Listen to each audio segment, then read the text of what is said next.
Moi, c'est Monsieur Timon de la Nouvelle. Il y a des déchets que ça fait pas mal de temps qu'il est sur la Nouvelle, que ça devrait être enlevé, ça fait pas mal de temps, mais qui est toujours là, que ça crée une mauvaise image pour nous, quoi.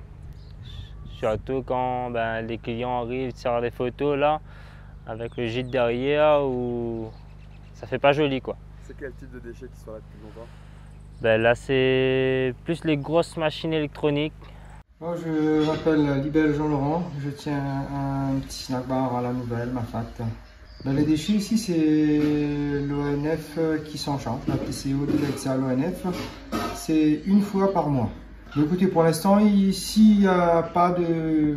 Enfin, je sais pas si c'est pas envisageable, pour l'instant, il n'y a pas de tri. Enfin, tous les déchets sont mis dans des big bags, et puis l'hélico, il arrive, il ramène ça à la rivière des Galets. Et moi, je trie, pour l'instant, ce que je peux faire, c'est je trie les bouteilles qui sont consignées, style Dodo, Fischer, et les cotes, etc.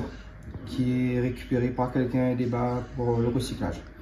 Et les encombrants, c'est là depuis combien de temps? Ou les encombrants, je crois que ça fait au moins 3-4 ans que ça n'a pas été enlevé. D'ailleurs, si vous faites un tour plus bas vers le gîte Les Créoles, il y a un emplacement qui a encore des vieilles machines, des fûts, qui n'est pas très joli visuellement. Déjà pour l'encombrant, je pense qu'ici, dernièrement, il y avait le représentant de la TCE qui était là. Ils nous ont dit que ça devrait être enlevé dans pas longtemps. Mais bon, ça fait déjà 3 ans qu'il n'y a rien eu. J'espère que prochainement ça va le faire.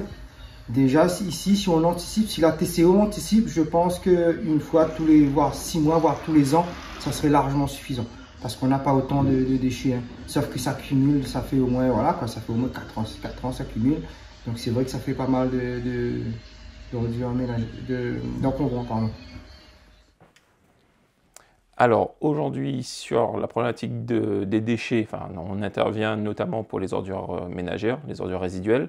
Donc ça c'est enlevé régulièrement par hélicoptère. Donc c'est une fois par mois où on intervient avec l'ONF qui va notamment assurer l'accroche des big bags pour les évacuer jusqu'à la rivière des Galets. Donc aujourd'hui on va dire que ce sont 2 hélicoptères sur une journée, une fois par mois, qui va enlever tous les déchets de ma fat, les ordures ménagères. Et c'est vrai que pour les encombrants, il y a eu une opération qui a été menée notamment par le Parc national, l'ONF et le territoire de l'Ouest, il y a environ 3 à 4 ans, pour notamment enlever un certain nombre d'encombrants.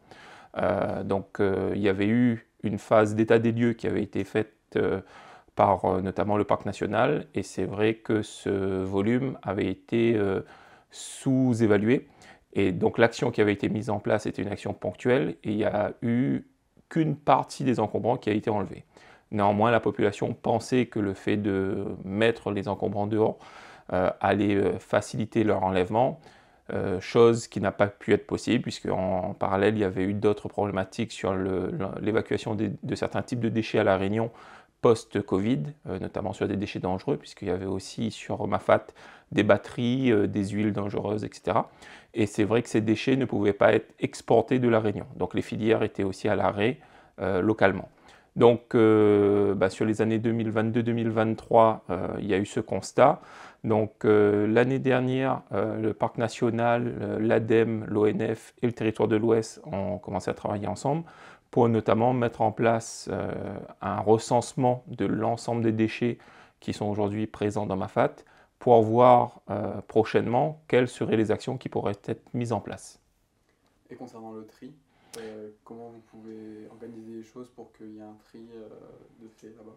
Alors, ce qu'il faut prendre en considération, c'est que lorsqu'on enlève un big bag, donc c'est à peu près 1 mètre cube de déchets qu'on va enlever, sachant que par mois, on enlève entre 90 et 120 big bags de déchets de Mafat. Sur une année, c'est un peu plus de 200 tonnes de déchets qui sont enlevés. En termes d'illustration, on est sur le territoire de l'Ouest à 60 000 tonnes d'ordures résiduelles collectées chaque année. Donc là, on est sur 200 tonnes sur Mafat. Et c'est vrai que lorsqu'on met les déchets dans les big bags, il faut que sous l'hélicoptère, les charges soient réparties de manière équilibrée. Le problème des emballages, notamment recyclables, pose la densité du déchet, c'est-à-dire qu'on aura un déchet qui est léger et qui peut aussi facilement se balader sous l'hélicoptère. Donc il faudrait multiplier par 2 le nombre de rotations d'hélicoptères pour avoir d'un côté des rotations d'ordures résiduelles et de l'autre d'emballage ménager. Donc ça serait doubler le nombre de rotations d'hélicoptères.